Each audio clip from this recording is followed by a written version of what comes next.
Hey guys, and welcome back to Mummy Cooks Homemade. This is another slow cooker meal. This is the turkey stew with dumplings. So you've got the full recipe here for the stew and for the dumplings themselves, and I'll put it in the description. So here is midnight, I think it was, I did this. I'm just dropping an onion in there.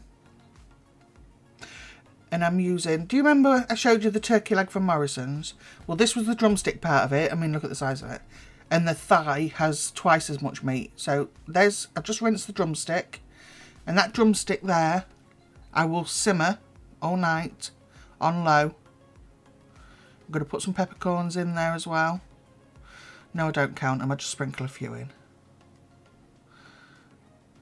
And some marjoram.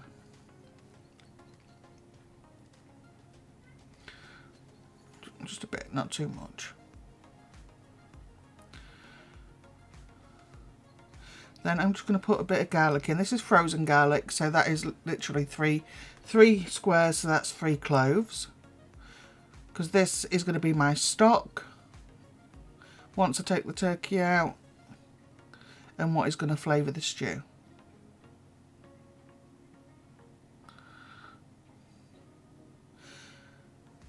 So I'm making sure that the slow cooker has plenty of water in there, because as I say, I'm leaving it all night. A couple of bay leaves, I'm just chucking in the last bits. 4 bay leaves.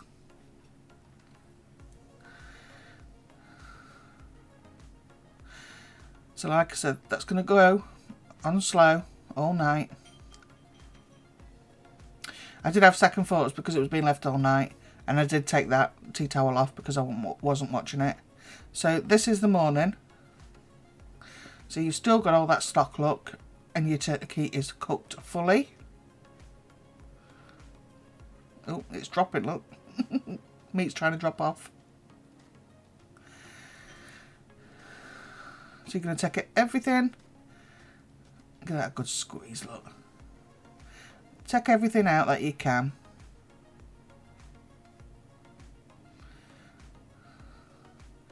We're just going to strain this stock through to get rid of any peppercorns and things like that. Nobody wants to crunch on a peppercorn. I do actually pass it through a sieve.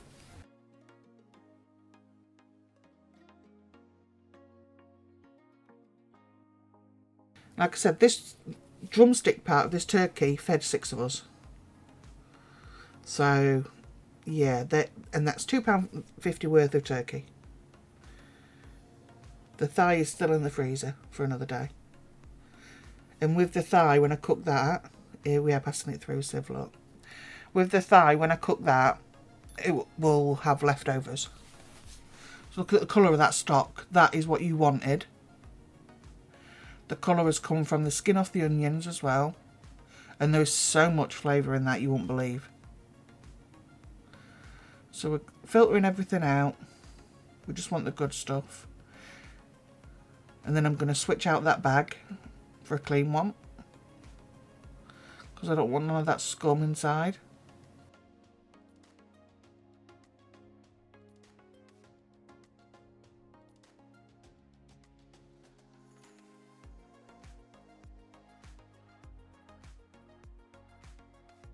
Waste nothing, guys. I took the bag out and poured that in as well. All that in the sieve you would have ended up with in your stock. Look at that stock. That is flavour.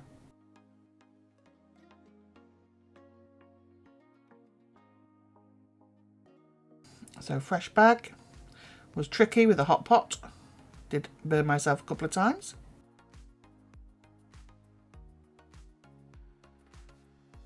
So I'm putting the stock back in. I think I add some water to this as well. Normally I tuck that liner underneath the rim, but because it's hot I can't do that.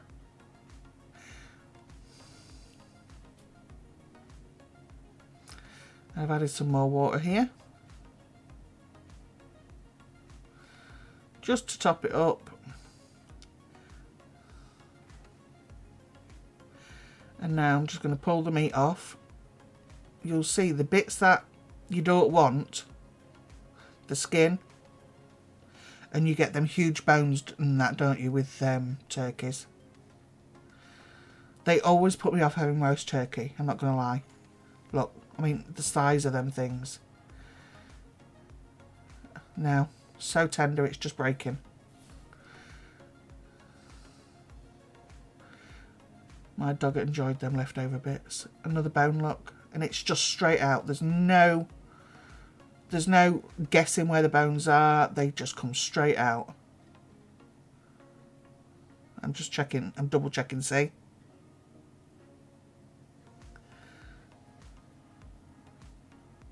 There we go. Great big bone. I think this is why people don't eat turkey. Well, I know people do eat the... Fell off the bone. How much tenderer can you get than that? Fell off the bone.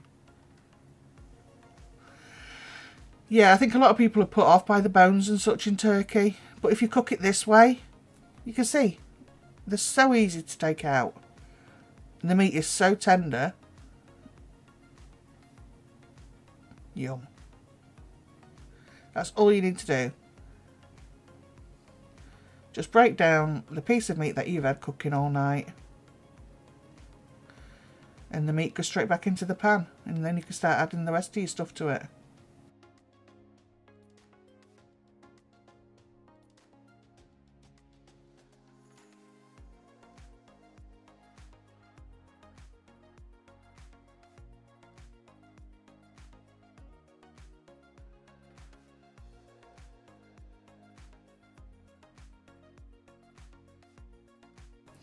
So, I am literally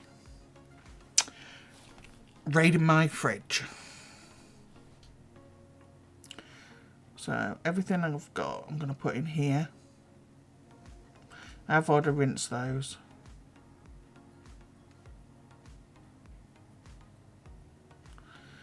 So, I've got a couple of good sticks of celery there. Can't remember if I put any more in. You'll have to see with me. There's only one video as well on this. This one that I'm putting out. Normally I put two. But because this one's so long, I've just kept it at this one.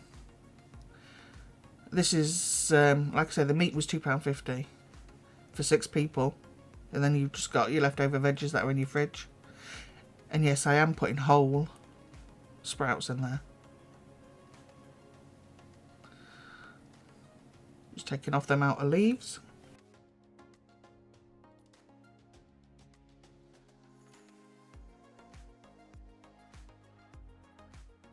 These don't break up. I wonder what I was sat on. There was something... I sat on Steve's computer chair. Ow! There was something digging in my leg. Ouch. Probably a crisp. Anyway, just taking off them outer leaves. And they don't fall to bits. They retain their shape, guys. So any sprout lovers out there who love sprouts, whip them in. There's nothing says you can't whip them in a stew. Look at that. Oh yeah, here's me, look. I had no better to do, obviously. Sorry, guys. Oh dear.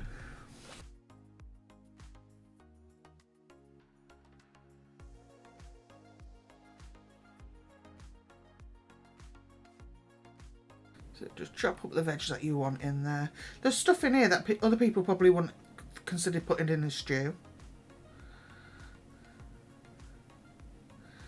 Probably the Brussels people won't consider putting in a stew. Each casserole or each stew of mine has got different things in. So it's not the same things repeated.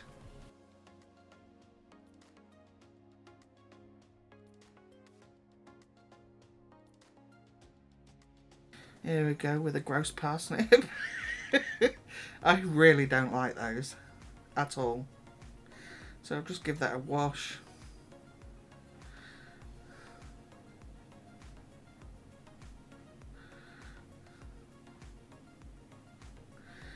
I do pick them out on my plate, I have to say. I think they're disgusting.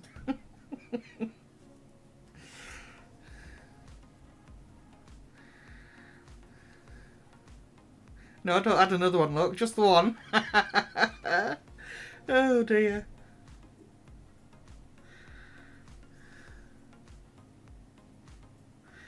Right, peel the top off. Eventually, there we go. That's my khaki hand, my khaki arm, sorry.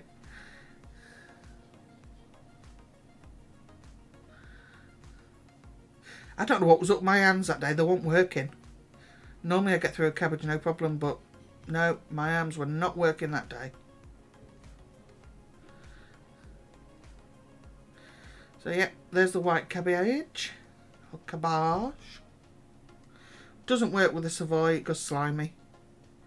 But if you want Savoy, add Savoy, it's up to you. I personally don't like it with Savoy. So, in with that hot stock, I'm going to put all these veggies. There we go. Start filling it up.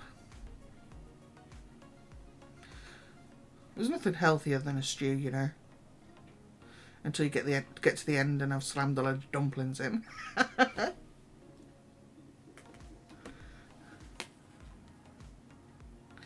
I'm not going to give you the recipe for the actual stew itself, because everybody likes to add different things.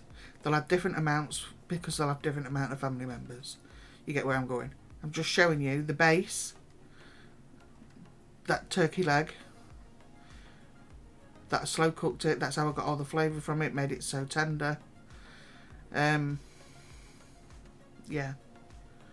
I do like to do that to get the most flavour out of it as I can.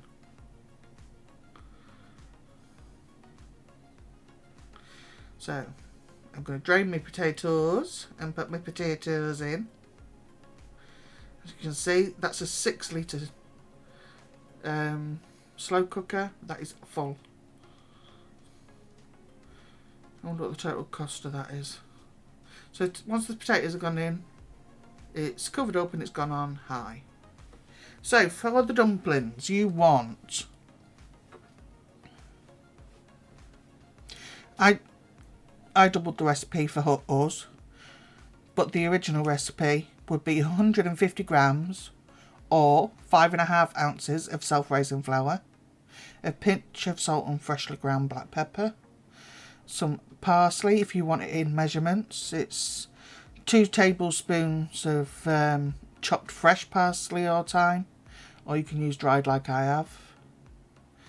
1 egg yolk and a teaspoon of olive oil. But like I say, I have doubled the recipe, and I will put the recipe down below. And the egg whites that are left over, I have an egg white omelette.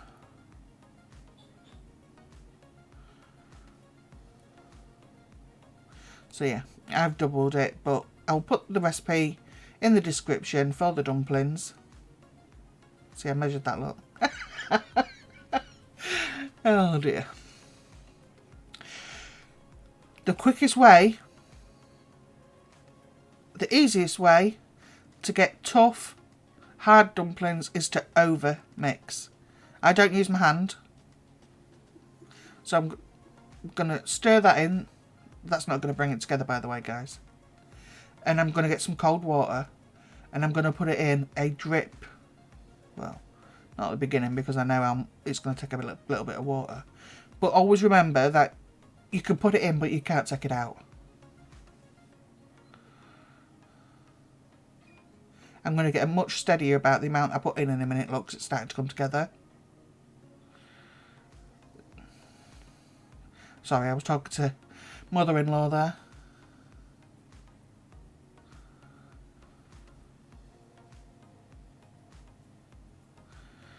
I guess when you make them all the time, you sort of know how much to put in. But just be steady. If you're not one that makes them all the time, and I try to keep my hands out, I don't think the heat in your hands helps. Just bring it together. Just. Maybe a bit more.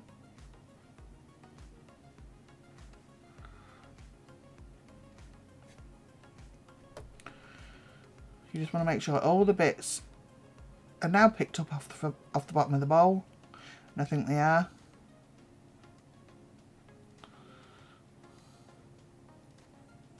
Yep, that's it, I'm done. It's just picked up all the last bits. See, I don't even roll them over much. Just quickly in my hands and then into the pot. So I doubled the recipe for these because I'm a pig and I like dumplings. Now if you really do love dumplings, then I would suggest, and you're feeding 4 or more, I would suggest doubling it.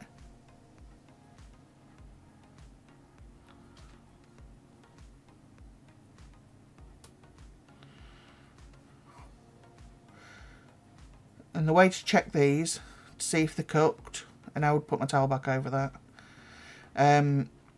is just to take a fork after about 20 minutes. Just take a fork, 2 forks, and just open the top of it slightly and see if it's fluffy. And then you'll know whether it's done or not.